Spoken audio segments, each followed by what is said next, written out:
Magandang araw sa inyong lahat. Ito ang inyong Spokes ng Bayan, reporting live from the Netherlands. Tayo po ngayon ay pag-uusapan ano bang itsura nitong kulong detention facility ni Presidente Duterte. Hindi niyo po talaga dapat tawagin siyang kulungan kasi wala po yung rehas. Walang hinaharikan na rehas. Siya po ay parang dormitoryo. Pero ang tawag po ng mga taga-Europe dyan sa facility na yan ay Hilton of Prisons. Bakit? Well, ngayon po makikita natin kung ano ang itsura ng detention facility ni Tatay Digong. No? Siyempre po, maganda man yan, ginunto ang hawla pa yan, ay hawla pa rin, pero at least alam natin na walang rehas na hinahalikan ng ating presidente. Saan ba ho nakalocate ito? Ito po ay located sa Dahig. Ito po ay malapit sa dagat. Tabing dagat po siya. Kaya naman, ang Tatay Digong, no, kahit pa paano nakakaamoy ng singhot ng dagat. Kasi alam niyo naman, miss na miss niya ang Davao dahil ang Davao ay katabing dagat din. No? Scheveningen, iwak ba ko ng pronunciation nila, napakahirap ang pronunciation nila dito sa Holland. No? So, Scheveningen ata yung pronunciation. Pero ang tawag po dyan ay Hilton of Prisons. Unang-una, wala pong rehas. Para lang siyang hotel talaga, no, na room by room. Hindi po yan nakarehas. Ang kwarto nila, may kama, merong computer, matakin nyo yan. At dun sa common facilities, abay, meron pang kitchen para makapagluto yung mga detainees. At merong library at, believe it or not, meron pang gym. Siyempre po, it is state of the art of prisons dahil siyempre, ang ICC, nais nilang isipin na talagang sila ay nagpo-promote ng katarungan at its best. No? Kaya pati yung karapatan ng mga detainees para sa makataong facilities ay sinugurado nila. Tara kayo, pasok tayo. Tingnan natin itong prison, yung detention facility ni Tatay Digong. Okay. Bakit kaya? I-flash na natin ang una nating larawan. Okay? Actually, sa aking computer ay hindi pa lumalabas.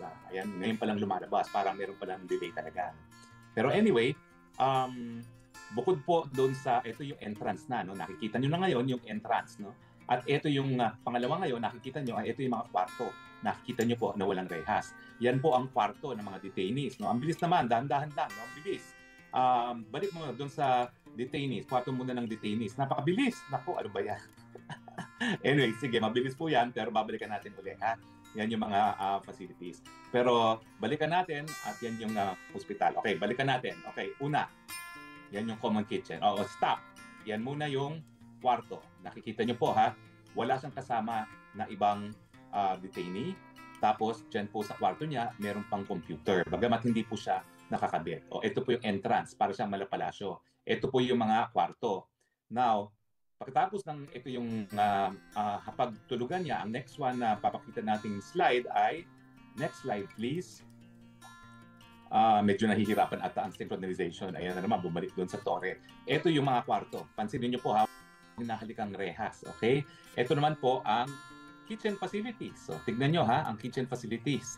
Merong kitchen facilities ang kada room nila. No? Hindi lang kapag kainan, meron pa silang mga, kung magluluto sila, ay pwede silang magluto. Merong microwave po, no? At merong sink. So, para talaga siyang mga condominium units talaga. Bagamat ang tawag talaga nila rito ay Hilton of Prisons. Sige, tignan pa natin yung ibang larawan. Okay? Ang susunod na larawan naman ay, siyempre, hindi ko alam po ano yung susunod. Nakatingin din ako dun sa camera. No? Okay, anong susunod na larawan na papakita natin? Ang next na larawan ay yung common siguro, yung common facilities. Ito, common facility. Ito ay parang, sandali, atin titignan ko ano to. Ito ay parang social hall. No? Ayan, makikita nyo, no? Meron silang mga recreation facilities. Diyan sila nakikita-kita ng mga kapwa detainees niya. Ang kwento po ni VP Sara, abay, kaibigan na niya lahat doon, yung mga prison guards at saka yung mga ibang nakapreso, mga butante na ng Duterte. Baka mamaya sumisigaw na rin ng Duterte, Duterte. At paparehistro na lahat sa Pilipinas para bumoto para mayor yung mga prison guards at iba pa mga detainees sa detention facility. Okay, bukod pa po sa kanilang social hall, tignan po natin ano pa yung facility na nariyan. Naku, may basketball court pa. Pero siyempre si Tatay Digong hindi na yan magbabasketball court. At hindi lang po yan, walang rehas ha. Meron pa yung grounds na po pwede silang maglakad-lakad sa labas na walang escort. Okay? Meron pong bakod pero hindi yan na parang preso talaga na binabantayan sila ng mga preso. Free to move naman sila, labas-pasok. No? Kaya nga po, state-of-the-art prison facility. Kasi ang modern view ng mga detention facility ay hindi para magparusa, para mag-rehabilitate. At ito naman po, wala pa silang napapatunay ang pagkakasala. Ito po, ganito po ang partong tinutuluyan ni ni PRRD kasi nandun siya sa medical facility. So, ganyan po ang kwarto niya ngayon. No? Lahat ng mga aparatos, kapag nagkaroon ng emergency, naroon. For all intents and purposes, para siyang naka-hospital detention. No? Kasi kita nyo naman ang facility, kompleto talaga sa medical equipment. Parang na rin niya kita Tatay Digong, dahil alam nyo naman, no? 80 na yung ating Tatay Digong. In a few days, na po, magbe-birthday party po kami dito sa Dahig, sa labas ng detention facility. So, yan po ang ating detention facility ng ating pinakamamahal na Tatay Digong. At least hindi tayo nagwo-worry, walang rehas, maganda naman ang facilities. Ang reklamo lang niya talaga, hindi niya makain yung pagkain. At ang sabi naman ni VP Sara, nagbigay na siya ng mga recipes para naman makatikin si Tatay Digong ng mga gusto niyang pagkain. Ako po, marami akong dalang gourmet tuyo. Susubukan ko po na ibigay dun sa prison, no? At tanggalin na lang nila sa botelya at i-serve kay Presidente. No? Pero siyempre, ang hirap kasi dun sa tumatanggap ng pagkain, siyempre may possibility na yung mga kulto ni Joe Masison baka magpadala ng pagkain na may lason. So I guess mas mabuti, wag na tayo magpadala ng pagkain. Wag na po. Dahil maraming kulto po dyan ang CPP-NPA dito sa Dahig. Okay, so yan po ang detention facility ni Presidente Duterte. Hindi po siya prison, detention facility lang talaga. At kung titignan niyo po talaga, malahotel talaga ang mga facilities. Bagamat, ang sabi nga ni Tatay Digong, gusto niyang umuwi. Kahit gaano kaganda pa ang kanyang detention facility, syempre, there is only one place that he calls home, and that is the Philippines. Parang ako din po. Kahit saan ako naglalamierda, kahit saan ako nag-a-asylum, ang puso natin pa rin ay nais makauwi sa ating inang bayan, Pilipinas. Kahit magulo pa, kahit polluted pa, yan pa rin ang mahal nating inang bayan. Now, pero pag-uusapan naman natin yung mga ibang bagay pa. No? Unang-una natin pag-uusapan, yung fake news. Napansin nyo naman sa aking Facebook, no, na fake news, yung balita na nag-a-apply daw o nag-apply ng asylum si Tatay Digong sa Hong Kong. Unang-una po, ha, bagamat kasapi ang China at ang Hong Kong ay kasapi sa China doon sa convention, 1951 Convention on Rights of Refugees and Asylum Seekers, wala po silang lokal na batas para magpatupad niyan. Sa katunayan po, hindi talaga tumatanggap ng asylum seekers ang China, Hong Kong at Macau. Bagamat pagdating sa Hong Kong, hindi naman sila sapilitang mag-deport kapag ikaw ay humingi ng asylum. Ano bang problema kapag hindi sila natatanggap ng asylum? Ibig sabihin, hindi ka magiging permanent resident at hindi ka magiging citizen. Ulitin ko po ha, kapag ikaw ay nabigyan ng asylum, ang karapatan mo talagang ibibigay sa iyo ay yung pagiging permanent resident at yung option na maging citizen. Pero yung karapatan ng isang asylum seeker, pag ikaw ay nag-apply for asylum, yan na yung karapatan na non-refoulement. Hindi ka na po pwedeng i-deport dun sa lugar na linayasan mo dahil ikaw ay persecuted. Kaya nga po sinasabi ko, ako, meron na akong non-refoulement kasi nakapirma na ako sa application at in fact, binigyan ko ng certificate. Siguro po, in later broadcast, papakita ko sa inyo yung certificate kasi nakatago eh. Yan talaga ang ipapakita mo kapag merong any attempt na ikaw ay paalisin dito sa Netherlands. Kaya nga po, miski mag-red alert notice pa ang Marcos Jr. administration, kahit ano pang gawin nyo, kaya sa mag-extradition kayo, bagamat ako'y wala namang kaso talaga nakabinbin sa hukuman, hindi po ako po pwede ma-deport habang nakabinbin yung aking application for asylum. Ganong katagal ba ho yan dito sa Netherlands? Ako po, 1 taon at kalahati. At meron pang judicial review kapag ikaw ay hindi napagbigyan. So ako naman po, ang nais ko lang ay kung ako'y mapagbibigyan, at hindi naman po yan na sigurado dahil nga po ang nais ni VP Sara, ayusin ko muna ang asylum status. Kung ako'y mapagbibigyan na pagsilbihan muli ang presidente, may peace of mind ako, may peace of mind ng pamilya na makakakonsentrate ako dun sa trabaho. No? Kung mapagbibigyan. Siyempre po, nasa kanila yan. Ako naman, sumunod naman po ako. No? Alam niyo ba ho, talagang sa totoo lang, pang 5 araw ko na dito sa lugar kung saan nag-a-apply ng asylum. Hindi naman po nakakulong. In fact, hindi ako natutulog dito gabi-gabi. No? Kumuha ko ng Airbnb, pero ang layo po kasi. Mabuti na lang, mayroong pamilya na naghahatid sundo sa akin. Kung ako po ay magta-taxi, ang taxi po, 80 euros, miski 20 kilometers. Kasi libre po talaga ito. Pinakamalapit na may Airbnb is 20 kilometers away. 80 euros ang pamasahe. So mabuti na lang po, may naghahatid sundo sa akin mga Pilipino. At mura naman yung Airbnb na nakuha ko kasi malayo nga, liblib. So liblib po ito, wala kang mapuntahan. Bago ako nag-Airbnb, actually, natulog ako dito ng 2 oras. Ang mapupuntahan mo lang, isang supermarket na ang lakad ay 45 minutes papunta, 45 minutes pabalik. So 1 hour and a half para magpunta sa supermarket. Meron po ritong gasoline station na merong convenience store na pagkamahal-mahal. Ngayon po, doon ako nananghalian. Naku, magkano nagastos ko? 6 plus 3, 9 euros. Ang kinain ko lang isang sausage, isang croissant, isang orange juice, isang isang kape, no? Napakamahal talaga ng convenience store na yan. Kung magbubus ka naman, ang pinakamalapit na bayan dito, kung nasaan yung aking Airbnb, ay 20 minutes walk, 20 minutes bus ride, 10 minutes walk. So 1 hour, one way, papunta dun sa biggest town. So liblib po talaga to. Hindi na nila kami kinakailangan ikulong dito dahil wala ka talaga mapupuntahan. Mabuti na lang ang Pilipino, kahit saan ka magpunta, naroriyan at hanggang tumulong. Kaya hatid sundo ako, no? Gabi-gabi. Umaalis ako dito kapag tapos na yung activities ng mga nagpo-process at bumabalik ako kinabukasan bago magsimula. Anyway, so yan po yung fake news sa asylum. Hindi po humingi ng asylum si Tatay Digong. In fact, ang pinagsisisihan ko, wala ako doon sa Hong Kong. Dahil kung ako ay nasa Hong Kong, hindi ko siya papayagang umuwi hanggang hindi kami nakakasampa ng kaso sa Supreme Court na merong certiorari. Ang nangyari kasi, umuwi, ayan, wala nang panahon para magsampa ng mga kaso.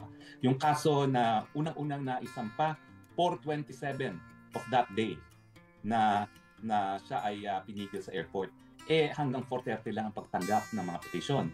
Ako po, yung petisyon natin na matagal nang nakahanda, ang problema, nagpalit-palit ng signatory. Akala ko, si Tatay Digong pipirma, so ready na siya. Kaso, may napirmahan na palang ipala si Tatay Digong, no? So hindi na pa pwede, naghagilap kami, pwede namang maanak.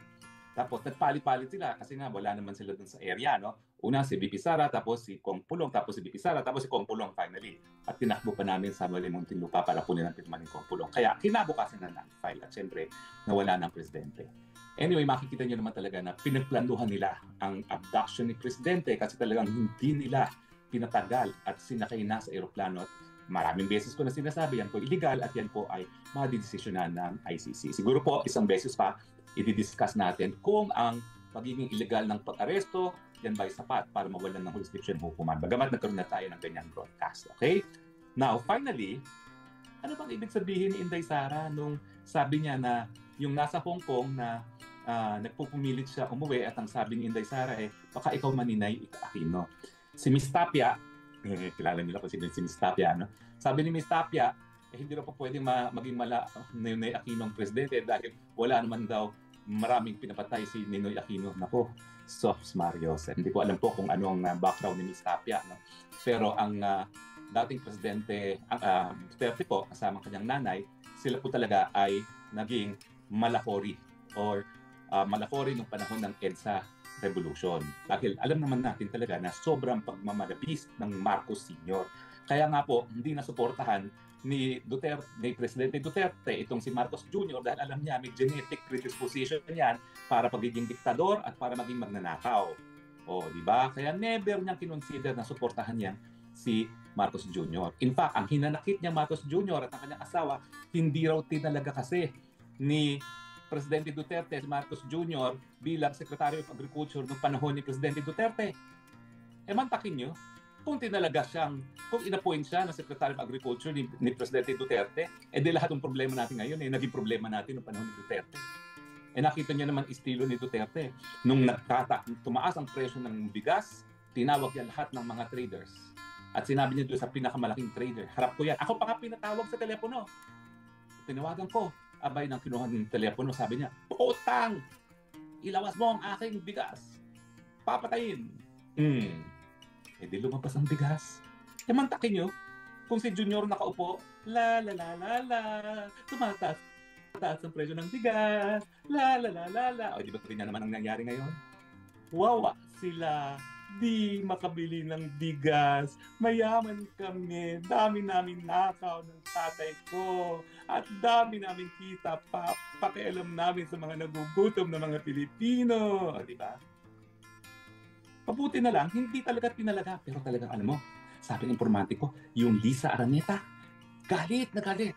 Dahil hindi tinalaga ang Marcos Jr. bilang Secretary of Agriculture. Well, pasensya na po kayo, pero talagang ang galing ng judgment ng Presidente Duterte pagdating sa character.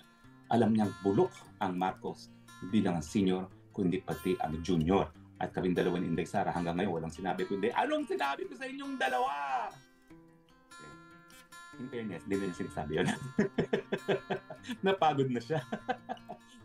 paulit-ulit na, anong sinabi ko sa inyong dalawa? Sorry na nga po, budol na nga, guilty na nga as charged, okay? So anyway, yun po, anong ibig sabihin, Inday Sara, nakalimutan ko, didiscuss ko pala yun. Ibig sabihin, pag siya'y pumulit umuwi, peg! Wika nga ni Maharlika, gurgur. At hindi po ako talagang magugulat kung talagang gugurgurin ng presidente kung siya'y makauwi ngayon dahil ang gusto talaga nila, pulbusin ng Duterte, tanggalin ang lahat ng banta sa kanilang pagnanais na manatili sa pwesto till kingdom come. Alam mo, nakapagtataka no?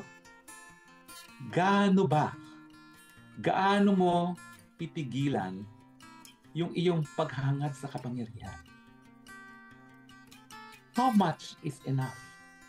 Hindi pa ba sapat na sang-ayon sa Guinness Book of World Record, Marcos na ang pinakakorap sa buong kasaysayan ng buong daigdig at nais pa nila magpatuloy sa posisyon? Hindi pa ba yung sapat na miski ang mga anak ng mga apo sa tuhod ni Marcos Jr. hindi na magtatrabaho sa dami ng tagong yaman nila? Gusto pa rin nila mas lalo pang marami ang kubra nila. Wala talagang limitasyon ang pagiging gahaman sa pera, sa kapangyarihan. But there has to be an end to this. At yan ang aking pakiusap sa aking mga kababayan. Tayo po, dahil sa kasaysayan natin ng 1986 na sinugi natin yung pamilyang yan, nagkaroon tayong saligang batas na kinikilala ang kapangyarihan natin na tsugiin ang mga walang kwentang mga lider. Paumanhin po, nabudol tayong lahat.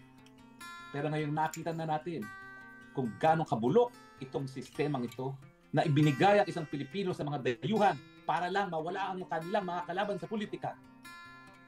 Panahon na po na maulit ang kasaysayan. Tama ba ho o mali? Lahat ng tama, raise ng hand. Lahat ng tama, like.